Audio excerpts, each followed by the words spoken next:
Olá, sejam todos muito bem-vindos ao canal. No vídeo de hoje nós vamos dar continuidade à leitura deste livro, A Igreja Doméstica e a Igreja Volta para Casa. Nós estamos terminando o capítulo O Lar, Santuário da Igreja Doméstica. Se você ainda não é inscrito nesse canal, te convido a se inscrever, a ativar o sininho de notificações e também a curtir esse vídeo, para que o YouTube entenda que ele é relevante e possa distribuí-lo para ainda mais pessoas. Vamos continuar a leitura do nosso livro então? O Lar, Santuário da Igreja Doméstica.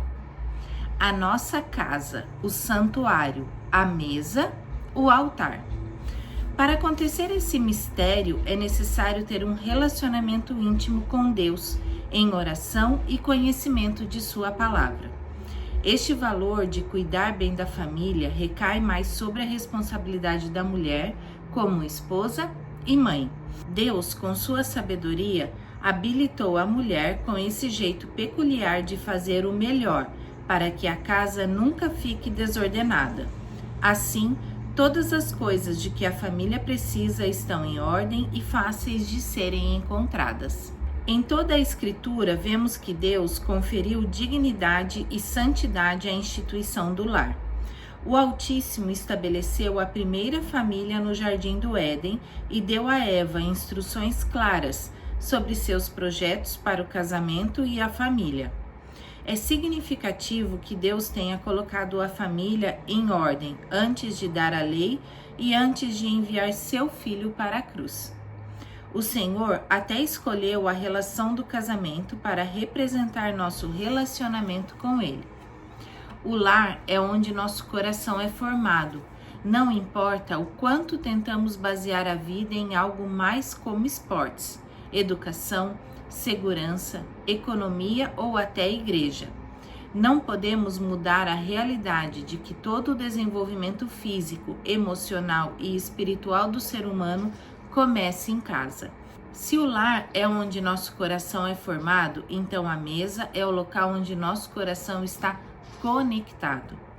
À mesa, experimentamos o pão da presença redentora de Jesus, que fortalece nosso casamento, une nossa família e nutre nosso coração. Acho que o objetivo do inimigo para nós seja algo assim: eu não consigo fazer com que aqueles que conhecem a Cristo verdadeiramente o neguem, mas posso conseguir que eles se tornem tão ocupados que não vão mais à mesa, onde habita a presença redentora de Jesus. O pão nosso de cada dia não somente nutre o nosso corpo físico, mas também é um sacramento através do qual somos agraciados por Deus, pois esse pão é o símbolo do pão da vida, Jesus Cristo, o pão vivo que desceu do céu. Jesus nos diz em Apocalipse 3:20, eis que estou à porta e bato. Se alguém ouvir a minha voz e abrir a porta, entrarei em sua casa e cearei com ele e ele comigo. Vamos terminando a leitura deste capítulo e vamos iniciar o capítulo A Vivência da Fé no Lar. Quem escreveu foi César e Fanny Viana. A família é a principal influência no desenvolvimento da fé dos seus filhos. A fé dos nossos filhos provavelmente será um reflexo da nossa própria fé. Depois da grande experiência de ser mãe, minha esposa se apaixonou ainda mais pelas crianças, principalmente pela pureza e sinceridade do coração dos pequeninos.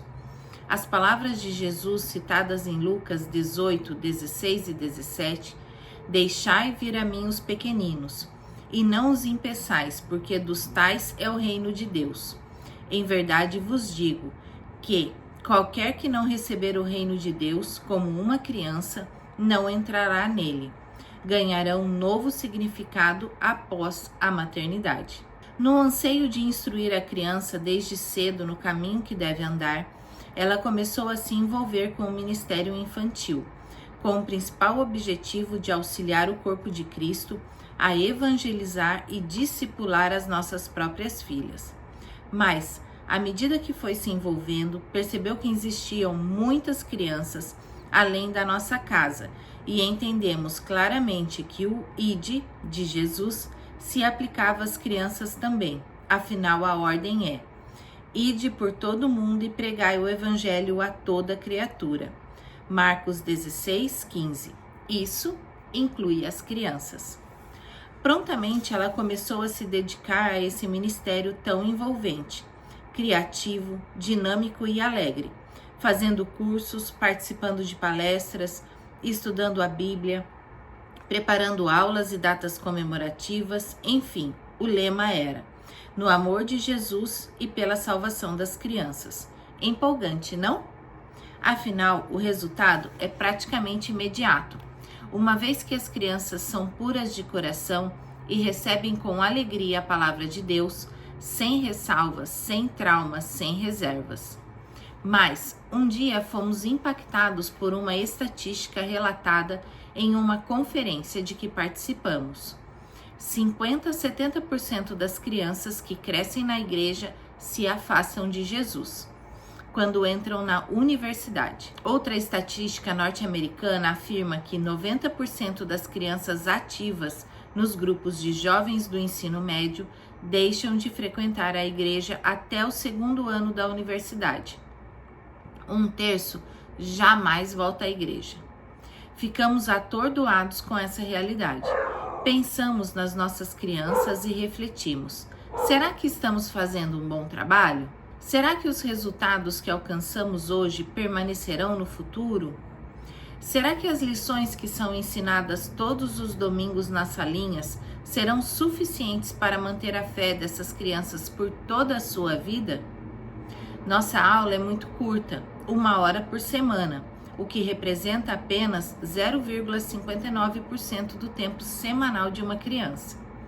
E mesmo que fizéssemos diversos programas, acampamentos, escola bíblica de férias e etc., ainda assim o tempo seria pouco.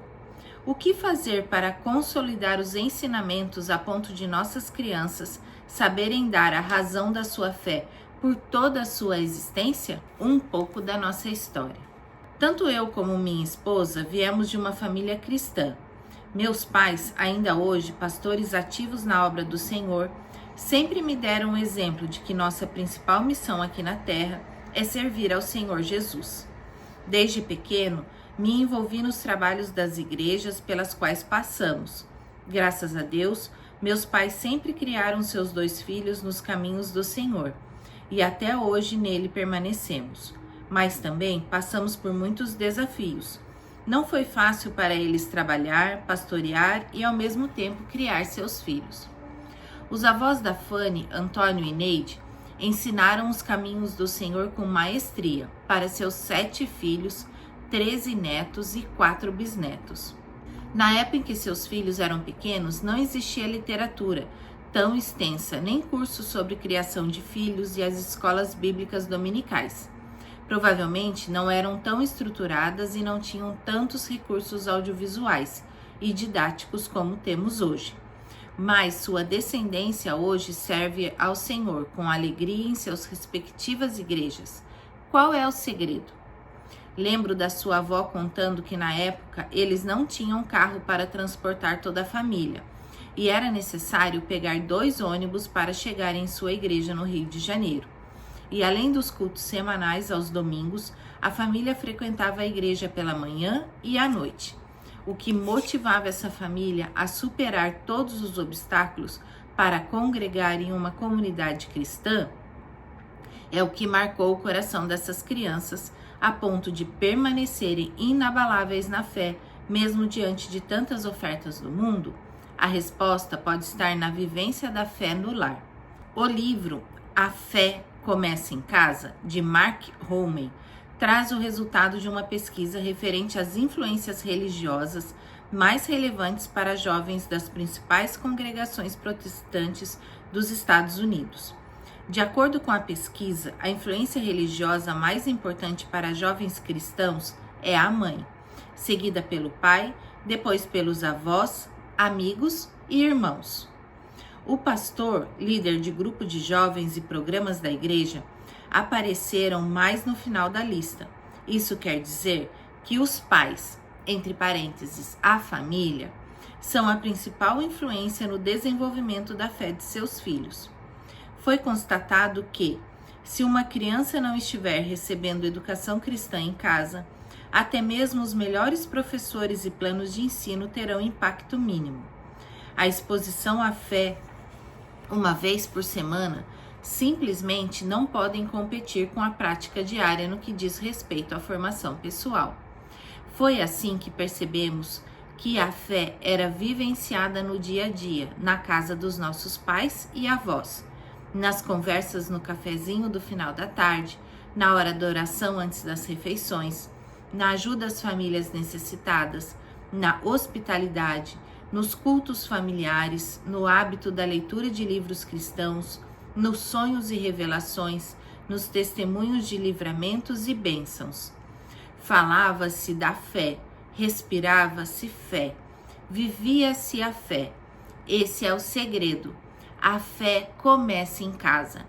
E queremos destacar alguns pontos importantes para auxiliar as famílias a desenvolver e vivenciar essa fé nas suas casas. Vamos terminando a leitura aqui por hoje. Desejo a todos vocês uma abençoada semana. Não deixe de deixar nos comentários o que você aprendeu no capítulo anterior sobre o lar. Nós falamos no capítulo anterior o lar, santuário da igreja doméstica, mas principalmente falamos sobre a mesa, a transformação da mesa. Eu e meu marido aceitamos a Cristo à mesa, nos encontros com os pastores Odair e pastora Fabiana. Lá nós fomos convertidos. Aqui eu deixo a minha experiência. Compartilhe a sua comigo também. Uma abençoada semana e até a próxima.